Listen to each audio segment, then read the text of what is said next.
Assalamualaikum warahmatullahi wabarakatuh. Hello everyone, my name is Maulana Mirza Hanafi and today I'm going to present about my book report project. The book that I chose for the book report is titled King Lear and it is written by Shakespeare and then adapted into this book by Timothy Nevin. This is the table of contents of what I'm going to talk about today.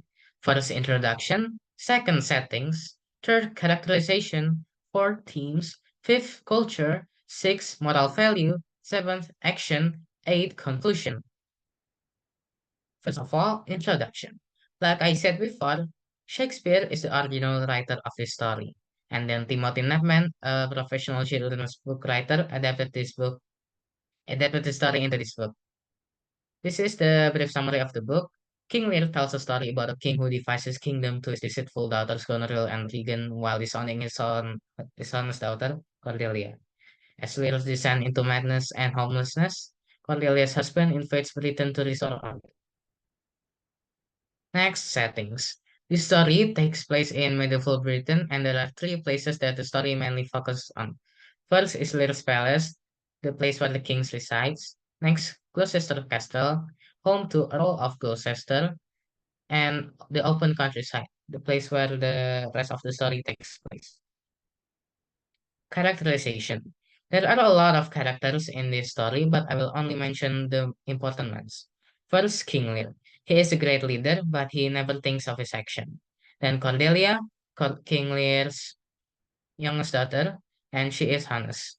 Goneril, King Lear's eldest daughter, and she is dishonest. Regan, King Lear's middle daughter, and she is dishonest too. Gloucester, the father of Edmund and Edgar, he is really gullible, being tricked by Edmund's lies. And Edmund, the troublemaker of the story, and he is really greedy. Next, Edgar, the older and better brother of Edmund. He gets disowned by his own father. In the story, he takes multiple identities, so it's hard to determine his personality. Next is Ken, King's most loyal subject and closest friend. And Albany, the husband of Goneril. He turns kind later in the story. Cornwall, the husband of Regan. He is really villainous and mischievous. Then King of France, the husband of Cordelia, and he is really kind. Next is themes. The main themes in the story are justice, because King Lear, the characters are trying to find one, while trying to restore order from the corrupt leadings of Lear's daughter. Next is culture. Uh, there are not a lot of culture in this book. I can only find one fun fact. In chapter 5, page 57, the character Edgar made a reference to Jack and the Beanstalk.